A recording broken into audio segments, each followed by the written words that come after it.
Hello, all music teachers and dear parents. It's absolutely thrilling to chat with you today about this incredibly cool topic: how to master gamified teaching in children's piano lessons, which is truly a matter of great significance for our young pianist future. This is the outline of my speech. The current situation and conditions in children's piano education. Amid the global boom in children's piano learning, millions of children in China take up piano studies every year. However, the old-fashioned teaching method has a major bug: the rigid training of teachers performing solo. The perfectionism of excessively pursuing technical details causes overhype of the children to decisively give up learning piano within in first 3 years. I know parents often find themselves in a dilemma, pushing their children to practice the piano risks killing their interests. While learning there unchecked might lead to give up halfway. What should have been a wonderful musical cultivation ends up turning the household into a daily scene of chaos. Gamification teaching a new hope for children's piano education. Gamified teaching is incredibly engaging. It incorporates cool game elements like points, badges, and storylines into the classroom, much like leveling up in games. Research shows this approach is particularly effective in piano learning, motivating young students to participate more actively in their piano studies. When teaching children music, playing rhythm games is particularly effective in helping them develop a musical sense more quickly. This aligns well with the principles of the Earth-Work approach. However, the situation with piano education in China is quite different. Parents keep a close watch, and there's the added pressure of preparing for various grading exams. Therefore, it is necessary to specially research gamified teaching method tailored for Chinese children. Theoretical foundations of gamification teaching. Co-theoretical framework. The theory of Brescian graphic constructivism primarily stems from the research of Piazzi and Vygotsky. It posited that learning is not the passive recitation of knowledge, but rather an active process through which students acquire knowledge by interacting with their surrounding environment, social contact, and their own prior experiences. Simply put, learning is the process of understanding and assimilating new knowledge. When Homo sapiens connect newly acquired information with then exciting knowledge to form a comprehensive understanding. In practical teaching, this process has transformed the traditional teach content lecture model. Practicing corrective emphasis on student-led exploration, the role of the teacher has also shifted, no longer merely delivering content, but instead assisting students in constraining learning scaffolds and guiding them to discover answers independently. Teaching children music is something that the theory of brightness peripheral has opened a new window for us. Jerry's but it particularly well learning musical Chinese suppose Percussionist isn't about rote memorization of sheet music or just practicing techniques.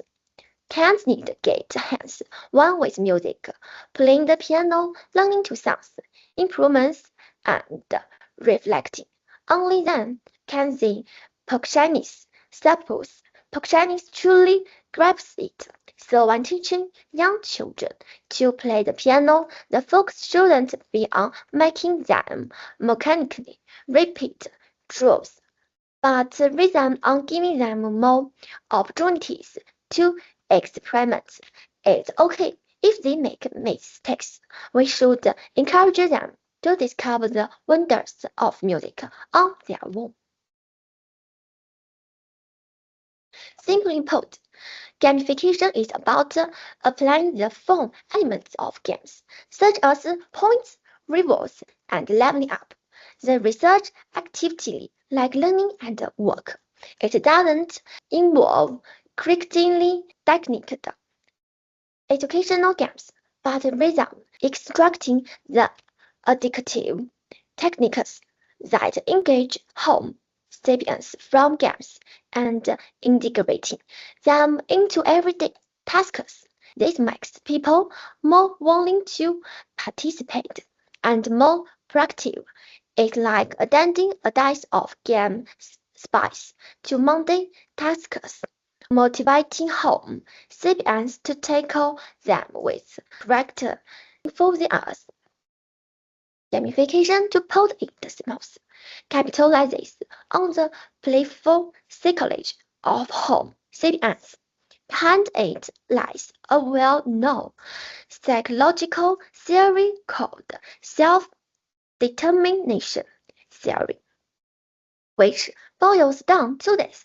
When home sapiens feel they have autonomous choice, the competence to perform well, and opportunities to interact with other home sapiens, they become more willing to take initiative. Gamification leverages this very principle. This gamification design truly understands children's psychology.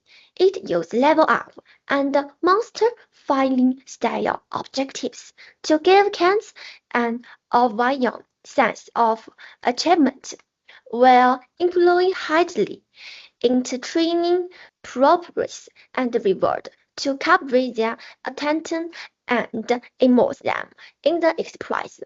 Moreover, gamification design incorporates very difficulty levels, much like game stages, progressing from simple to complex to gradually enhance children's abilities. When children successfully conquer difficulty levels, the joy and confidence they feel is beyond words. It also transforms piano learning into an omnious and surprisingly perpetually curious and eager to explore. The of approach integrates music, dancing, speech, and performance activity, allowing students to immerse themselves in learning.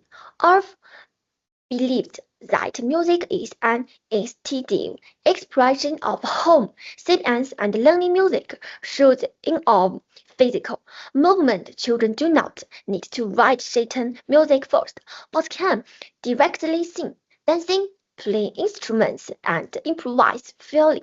This teaching method aligns with the educational philosophy of learning through play, both encouraging children to actively participate and enjoy the learning process. The Suzuki method developed by Nyashi Suzuki is incredibly fascinating. It is like a truly mind magic music class for children, centered on the concept of learning music as naturally as learning to speak. Translating the bubbling process into music education. The coolest part of this approach is how it makes music learning super fun, just like leveling up in a video game. It transforms repetitive practice into interactive parent-to-child games.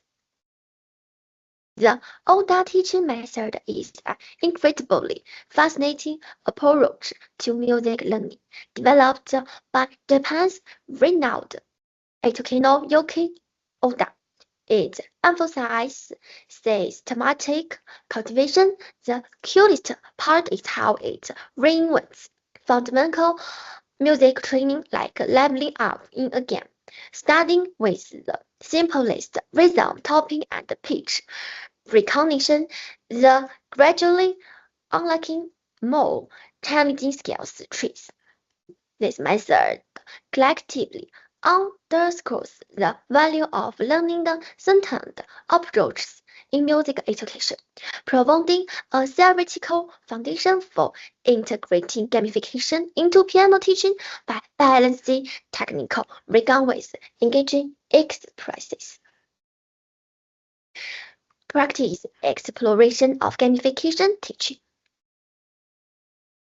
This research is absolutely fascinating. We selected an adorable 10 years old as the protagonist and implemented gamified teaching through 3 customized piano lessons, just like leveling up in a game. We observed the magical transformations in the child's learning association and piano playing skills. Next, the video clip you are about to see captures the wonderful movements of these younger children's piano performance across these 3 lessons. However, out of responsibility and respect for the privacy protection of the underage home sapiens, protective measures have been taken in the video by obscure the child's face.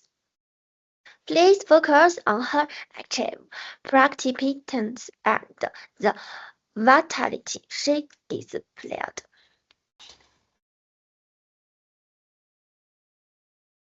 First lesson, note recognition and auditory training.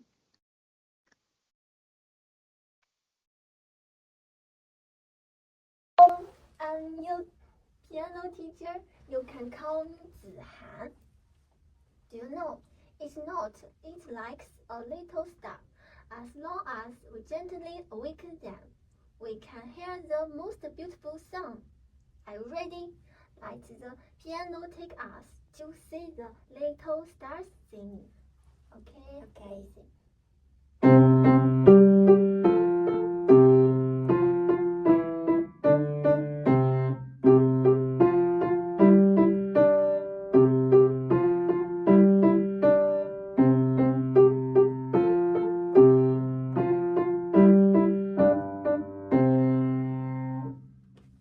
Have you heard these pieces of music before?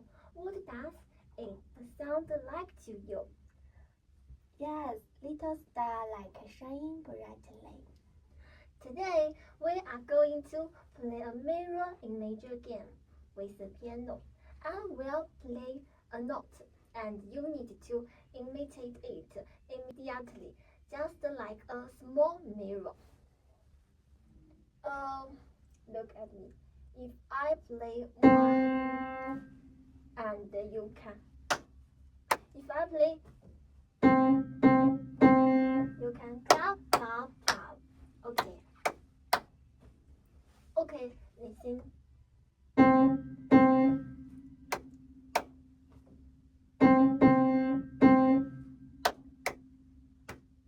You did a great job. The small stone dropped onto the ground with a da. Because I play a short note it, and you can with your mouth say pa pa. Yeah. This time let's try a different approach. When we hear the short sound, we will say pa with our mouth. Okay, are you ready? Okay. Listen. Pa pa pa. Yeah. Yes.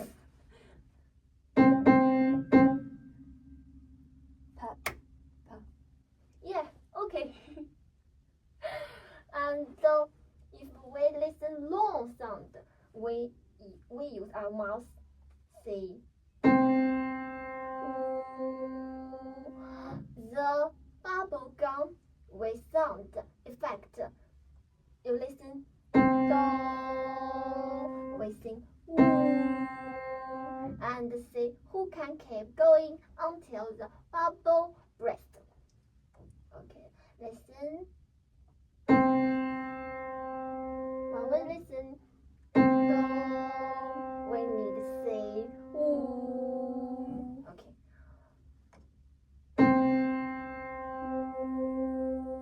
Yeah, good job. And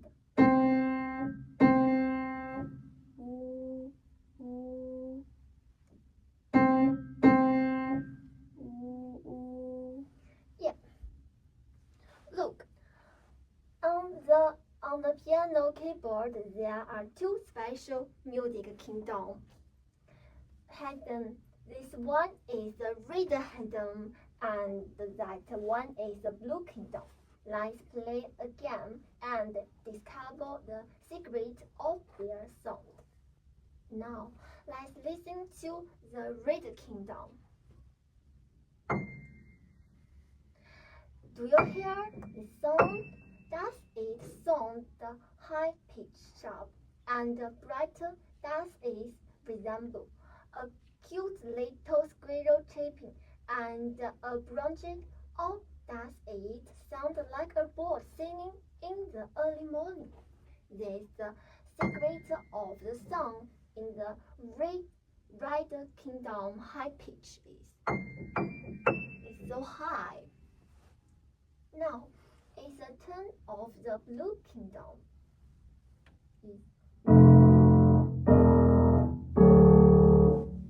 How does this sound? Is it deep and heavy? Does it remind you of a chubby elephant walking? Or does it sound like a big bear snoring? This is the secret of the blue kingdom's sound bass. So, when we red kingdom, the sound is so high. You can try. Yeah, it's so high. And the elephant walking is so. Elephant walking.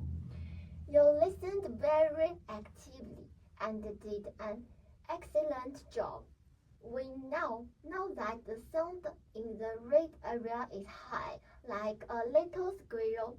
The sound in the blue area is low, like an elephant. Right hand and blue low. This important secret has been discovered by you. Okay. Second learning page. Differentiation and hand-shape formation. The battle to protect the magical egg allowed the child to practice skill while keeping the palm hollow. After learning the arrow rate of his hand, she described by 17.6 operated to the initial state under the traditional teaching model. Let's first wake up those magical little hands. Gentle shake your wrists, like a bird shaking its feathers. We can, like bird, shake our hands. Yeah. Now, let your finger float slowly in the water like small seaweeds. It's here. Follow me. Yeah. Now, slowly turn the palm of your hand towards yourselves to form a small groove. Look. Your hand. Yeah, look inside your small roof, and if there is a road, invisible air blue hidden beneath its bow.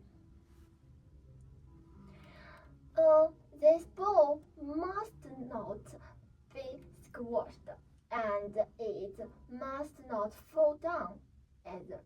We need to hold it gentle with your hand. We need this. Yeah. Now that air blue is about to transform, it has turned into a very, very light and very, very slippery magic egg lying right beneath your little roof. Is your hand. Yeah, it is an egg lying in your hand. And the rest should be like a beautiful small arch bridge. Lifted up slightly with great stability is a little, yeah. Be careful, it's a small slide, not a straight driving board. Is if you, it's not. We need little is well egg. The entire hand feels soft, gentle, and elastic, like holding a glue. There is no need to pull the finger too hard. We need too hard. Where every finger is little hard. Just relax a little, and the small slide will naturally come. We need relax. Yeah, we need to relax. A brightly pianist uses small parts on the fingertips, just like a little kite uses its pads to work. To gentle grab the cans we need. You can try. Yeah. Yeah, it's little relax. Yeah. Listen how elegant the sound is because the eggs are well protected. We need protected the eggs, so we need. And you can't. We need. It's right. Yeah. Now give it a try to and keep your hand shape right. Yeah, keep. Yeah, we need to keep. Now hold this beautiful hand shape for 3 seconds. Okay, let's go. We are together. Okay, keep. 1, 2, 3. Good job. Now let's use the lovely egg holding hand gesture, just like a real pianist, and use different fingers to gently grab the keys one after another. And first finger, yeah, and second finger, yeah, one by one. Next, yeah, next, yeah, last, yeah. Remember to protect the egg in your palm every time you press down. Okay, let's try it again. Yeah, okay, ready? Yeah, protect your eggs. Yeah. Well done. When you practice at home, remember to keep an egg in your palm and pay attention to the shape of your hands. In the game, Grandpa's big o'clock lights adorable pendulum hand sways back and forth, helping children effortlessly grasp rhythm while significantly boosting their hand coordination skills. Contemplate the piano is absolutely hot, melting children's fingertip come true. Scary kids by 42%, and even give their little fingers cute names like little baby or little cat. This proactive learning enthusiasm makes kids fall head over heels in love with piano lessons. Okay. Today we are going to visit a special friend. Can you guess who it is? It lives in the living room. It is tall and has a round belly. When it walks, it makes a dee-da sound and also makes persistent noise. Can you guess what it is? What is it? Bell. Yeah. Oh, you guessed it right. It is the grandfather clock. Look. Isn't it very impressive? Grandpa loves it very much.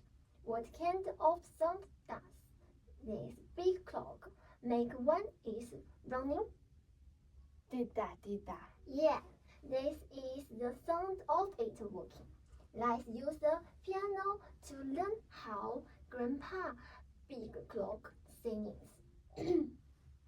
when the big bear singing down, the sound lasts for a very long time.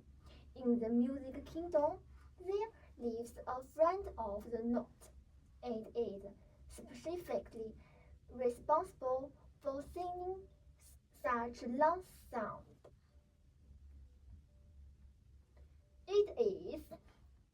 Its head is hollow like a small white egg, and there is a small stick beneath it to support it. It is called a half note, and its singing for 2 beats. Do you still remember that chubby 4-beat whole note? This half note is a little thinner than it, and it lasts for 2 beats. It's half the length of the whole note. Do you still remember how to repair our little hands? Yeah. Like holding a round apple with finger naturally covered and gently placed on the piano case. This rest should be flat like a small bridge. Let me check you. Yeah, relaxed. Okay. Okay, it's right, it's left. Yeah, good job. This is right and this is left. Right hand ready and left hand ready. Okay, it's right, right. Yeah, left. Yeah, left. Good job. Now, it is time to make Grandpa's big clock sing. Start with a small hum in your right hand. Right hand. Here. Yeah. Remember, for a quarter note, you need to sing for 2 whole beats. We counted well playing. Look at it. It's do, no. First listening. Do, Okay, you. Do, Good job. What a loud bell. Now it's your turn to use the small hum in your left hand. Similarly, you need to sing for 2 beats. We use our left hand. Left. Yeah. Here. Yeah. Okay. Look at me. Do,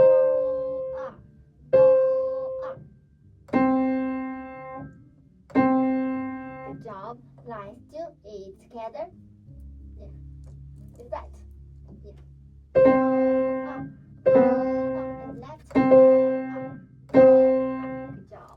Now let's connect them together. Play the right hand twice.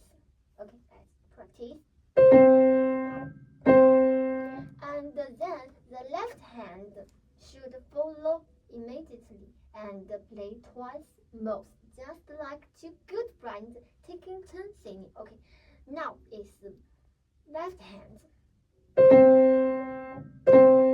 Okay, we are together. It's all let's together. 1, 2, 3. Left. Right. Last. Good job. Now let's have Grandpa's big clock play entire song. Light your left and right hands ready. Let's start for the beginning by yourself. Okay. 1, 2, 3. 哆二哆二哆二哆二 right 哆二哆二 left. Good job. Interval, reroutes, and educational insights. After 3 lessons, the average practice duration of the students extended from 12 minutes to 28 minutes. According to parental observation, the frequency of the child taking the initiative to practice the piano increased by 3.2 times. In the interview with the 10-year-old student, he described the lessons as more interesting than playing mobile games, and Red and Blue Kingdoms and Magic Egg were the activities he mentioned most frequently. He said, I used to think sheet music was like looking at a code, but now I feel every note is talking to me. Hello! Today, our piano lesson is a bit different. Let's play a little interview game. Okay, just like two friends chatting, let's recall all the fun games we played together during this piano lesson. Are you ready? Well, ready. I remember in the first class we said each note is like a little star and we should gently awaken them. Do you think imagining these notes in this way makes any difference when playing the piano? Oh, it feels so magical. Before, when I saw those magical notes as black dots, I was a little scared and didn't know what they were. After the teacher explained that they were little stars, I thought play the piano was like changing the stars, making them light up and sing. Every time I pressed a key, I would think, wow, this star is awake. And then I wasn't so nervous anymore. Whoa, Charles the little star. This idea is really great. I like it too. Okay. The mirror reflection game we played before is like this. The teacher plays a note and you immediately imitate that note. Isn't like that? What do you think this game helped you remember? Oh, it's fun! At first, I was a bit confused and worried about not keeping up. But after playing more, I felt that my ears became more sensitive. After the teacher finished the play, I could immediately tell what that note sounded like. And then my fingers would find the right position by themselves. It seems to have made me better at listening to the piano. Oh, that's wonderful. The ears are the pianist's excellent assistants. Okay, next. Red and Blue Kingdom Adventure. The Red Kingdom sounds like a little squirrel tramping, while the Blue Kingdom's sound like an elephant stomping. Which kingdom would you prefer to explore? Why? I like all of them. However, maybe the red one is a bit better because when playing high notes, it feels like the tips of my fingers are about to jump up, and the sound is thin and bright. Really like little squirrels jumping up and down on the tree, very lively. When playing the low notes like an elephant, I have to sit firmly and use more force with my fingers, feeling the sound sink down. Doom. It's also very interesting. Oh, one is lovely and the other is it is. Just like different personality in music. Your description is truly vivid. Next, when it comes to hand gesture, our little hands are holding a magic little egg. Do you still remember the feeling of holding it? has it ever disobeyed? I remember it felt like my palm was empty and round, as if it was really holding an egg. It was so light, and I was afraid it would fall. Sometimes when I was playing, my fingers were too forcery, and the teacher would say, "Oh dear, you are going to crack the egg." So I would immediately relax. Sometimes mine was told drop down, and the teacher would say the egg is going to roll away. So I would quickly lift my waist up to act a small bridge. Exactly, that's it. It seems that this magic little egg has played a significant role in helping you remember the beautiful hand shapes. Next, we make our fingers into a curved small slide, not a straight divine board. Do you think the sound when the small slide bounces off is different from that of the divine board? The difference is huge. When the small slide is pushed down, the fingers will bend and you need to press with the small facial pads on the fingertips. Pressing down makes the sound roll soft and very pleasant, like feathers falling. But the driving board doesn't work like this. With a bang, sound is very unpleasant. It's like a stone flow into the water. The teacher would flow and say too loud. Still, the small slide is better. You listened very carefully. This Midas is also very clever, round and small sound. Yeah, that's exactly what we want. A pleasant and controlled sound. Next, listen to C. Grandpa Big Bell. For that long note down, you need to see it for 2 beats. How did you manage to count these 2 beats for yourself so that the bell sound doesn't fall down prematurely? I would count in my mind, or sometimes whisper it out. Didn't you teach me to gently nod my head like a pendulum?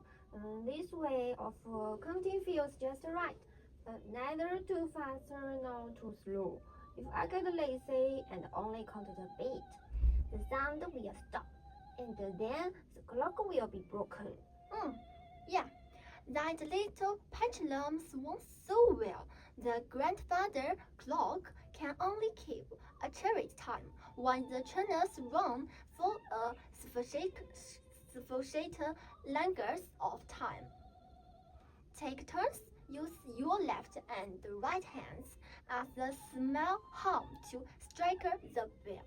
Where hand small arm do you think is more agile? Has the other hand ever had a tempo tantrum? It's definitely the right hand that's more dexterous. It seems to reach it much faster by nature. The left hand sometimes is a bit slow, or the notes don't sound strong, and the volume is low. You, teacher, never fail to say, is the left hand a bit hummy rastery? Add some magical lubricant. Then I would quickly shake my left hand, think myself, come on, come on, and then the playing would get much better. But now it's much better, and the left hand is also trying to learn like the right hand. Exactly. Both hands are good friends.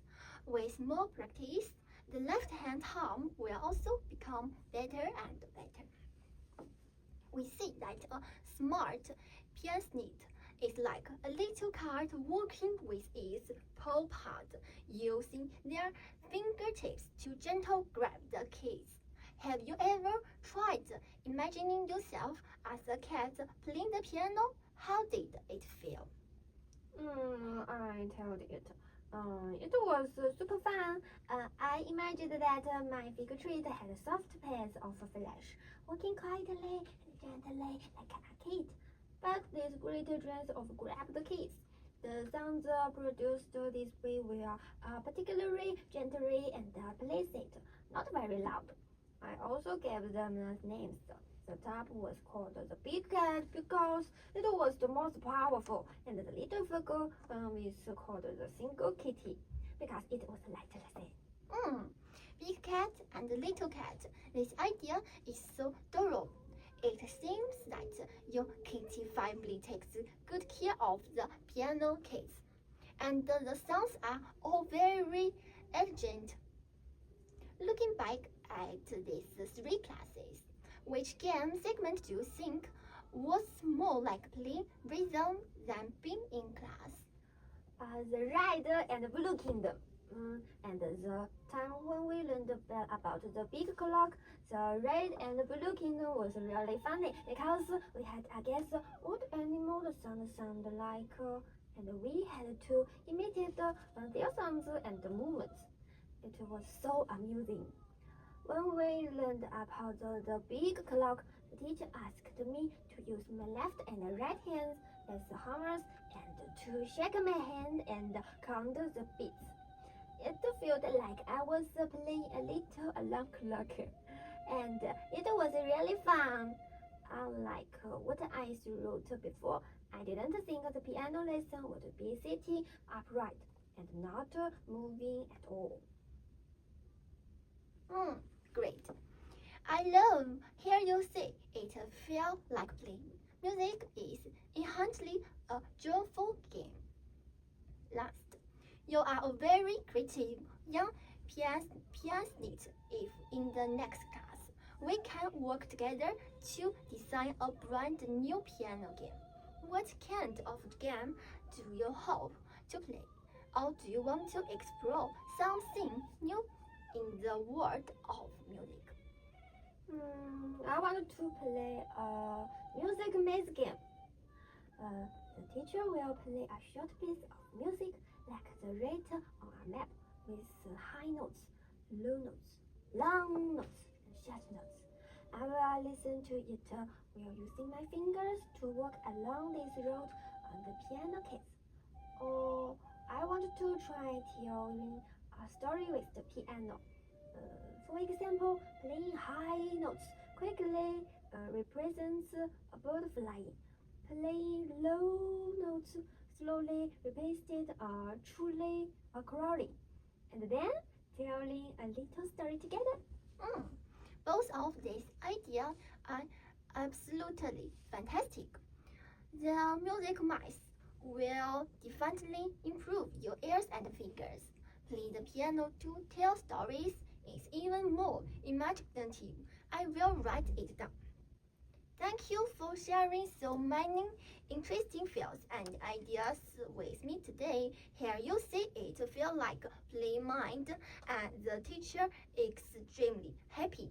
This shows that music has taken root in your heart. Keep practice with the joy and you will definitely become a full little pianist. In the next class, we will continue our music archive. The students' parents noted that the child's crying during piano practice disappeared, and instead he took the initiative to show off the nearly learned game levels. The child's understanding of abstract musical concepts accelerated. The rhythm practice that originally required full lessons to master can now be achieved in 2 lessons. I have some question. How do you view the design of the Red and Blue Kingdom reached concept game? This design implements multisensory synesthesia pedagogy. Red naturally evokes children's association with bright, high-pitched tones, while blue conveys the weightiness of deep bass, aligning better with children's cognitive pattern than traditional term explanations. I've observed your students spontaneously creating musical maps, demonstrating deep internalization of pitch positioning. The squirrel and elephant metaphor transformed abstract concepts into interactive companions. This approach of converting auditory perception into visual and tactile experiences represents a pivotal breakthrough in early music education for young learners. Thank you. Next, How do you think to balance the fun and accuracy of the relay race? The key lies in transforming technical rules into game mechanics. In your classroom recordings, children still check their wrist curvature when shouting left-hand hammer on duty, because protecting the egg has become a mandatory requirement for passing levels. When fun frameworks encapsulate technical core concepts, students are more willing to follow the rules. I've observed that such designs also enhance family interactions. Parents can practice with toy hammers seamlessly, integrating skill training into daily life scenarios. Thank you. Next, what do you think is the core value of grandfather teaching for children's musical ability? It cultivates the foundational skill of the Trinity. Tactile synesthesia creates auditory associations through color and animal imagery. Bodily intelligence internalizes performance postures via wrist movements, while symbolic creativity manifests in storytelling about musical notes. For instance, students interpret busy phone tones as the Red Kingdom telegrams, demonstrating remarkable visual to auditory translation capabilities. These abilities will serve as seeds for future improvisation, offering a deep connection to music's essence than mere score-based training. How do you see gamification continuing into eighth-note teaching? It is recommended to deepen the Music Kingdom worldview through vertical progression. For instance, design eighth notes as squirrel quickly transporting pine cones to train fingertip agility with light, lively movements, convert legato into elephant rolling branches across the river, to cultivate musical phrase coherence through arm weight transfer imagery. When children ask, is the eighth note squirrel younger brother? It demonstrates that gamification has established a sustainable music cognition ecosystem in advanced stages, maintaining consistency in metaphorical systems, allowing new techniques to become natural extensions of the known world. Thank you. Last, what are your suggestions for grandfather teaching? Rediscover the piano with childlike wonders. When keys become singing stars and wrist transforms into egg-supporting arches, technical mastery crystallizes through imagination into bodily memory. Your students' metaphor of the piano and a castle built by the Red and Blue Kingdom stands as proof of successful pedagogy. Gamification isn't just an instructional tool, it's a poetic return to music's essence.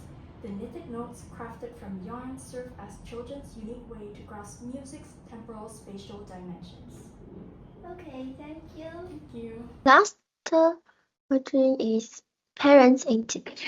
Hello, I have some questions. First, have you noticed any particular changes or interesting behaviors in the child after school? Okay, the changes are so obvious. Before making him practice, the piano was like going to walk. Now, the first thing they does when he gets home from school is to leave the piano late and shut it. I'm looking for the later red squirrel in the red countdown. Once before going to bed, he suddenly jumped up and played a series of notes saying the big blue elephant is calling to its good friends. He also made up a story by himself.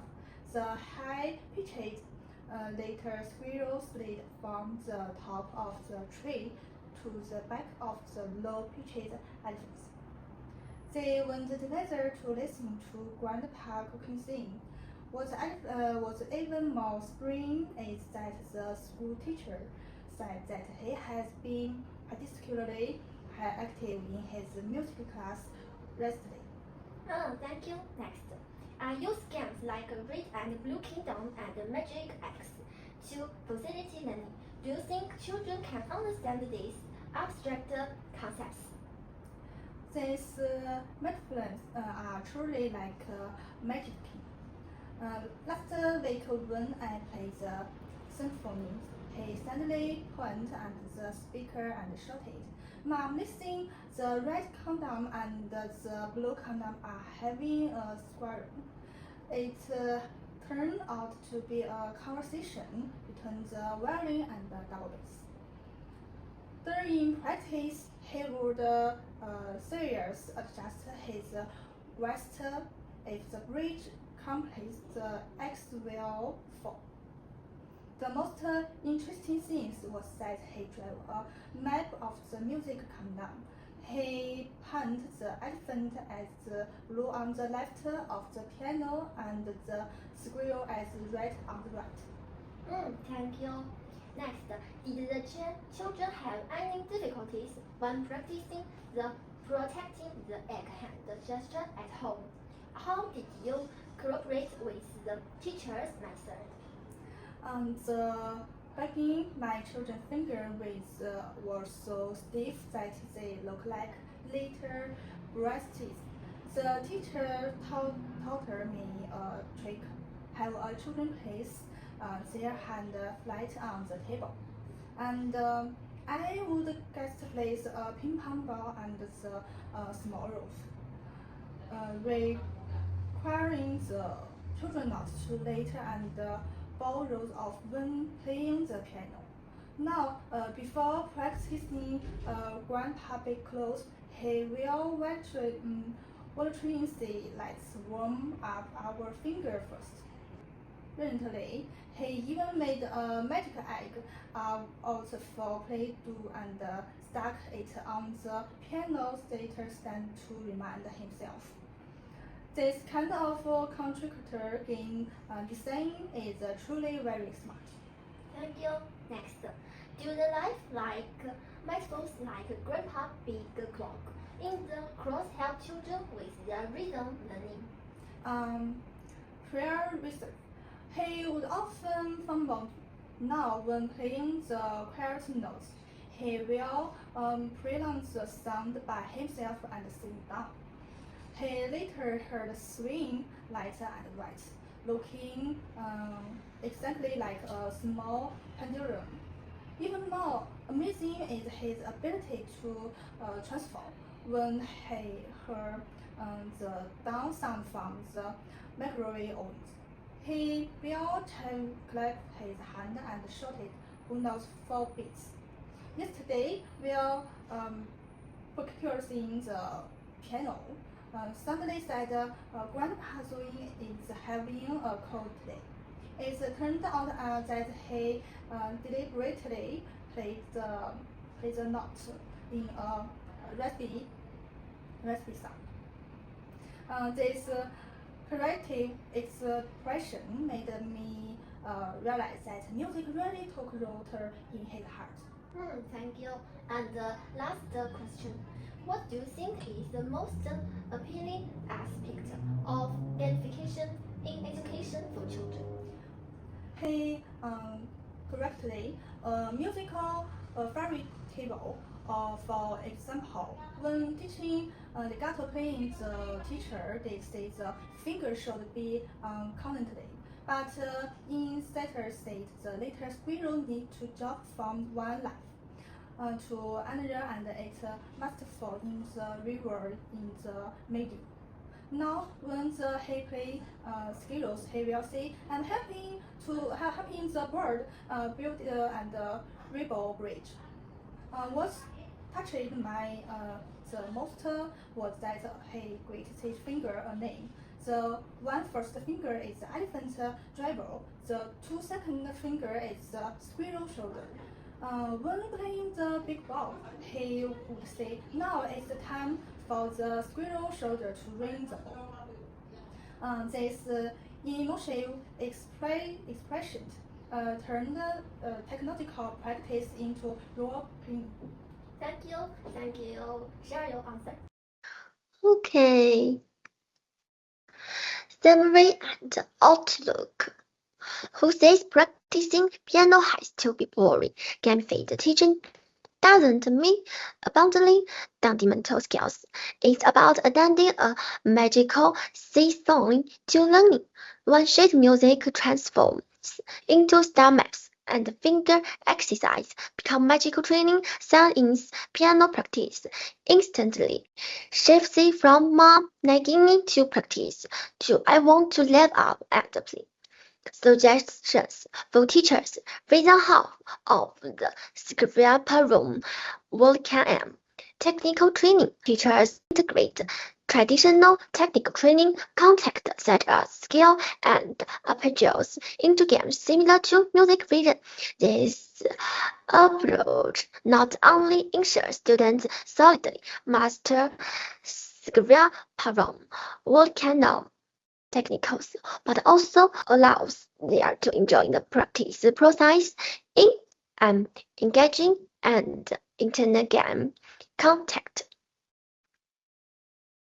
Okay, this question and answer.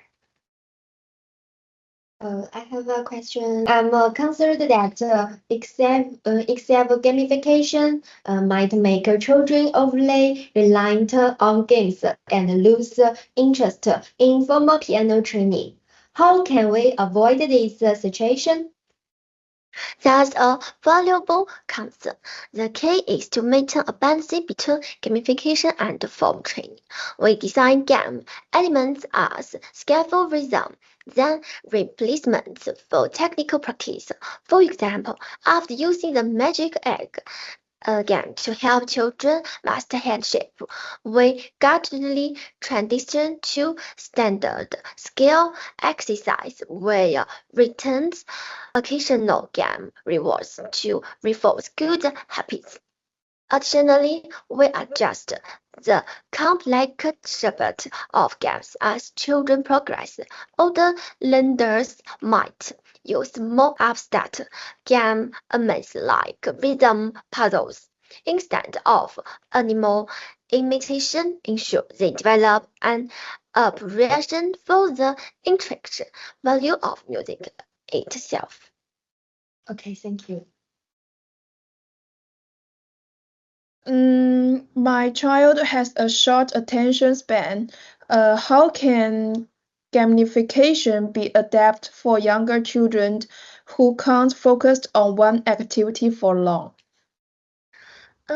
For preschoolers, we recommend micro games lasting 3 to 5 minutes, related to maintain engagement. For example, a 5-year-old might alternate between start walking and piano jump every few minutes. We also incorporate physical movements like tapping toys to the beat story rhythm games to channel their energy into learning. Most importantly, we design clear, intimated rewards that match the competitive development, ensuring a sense of accomplishment without overwhelming them.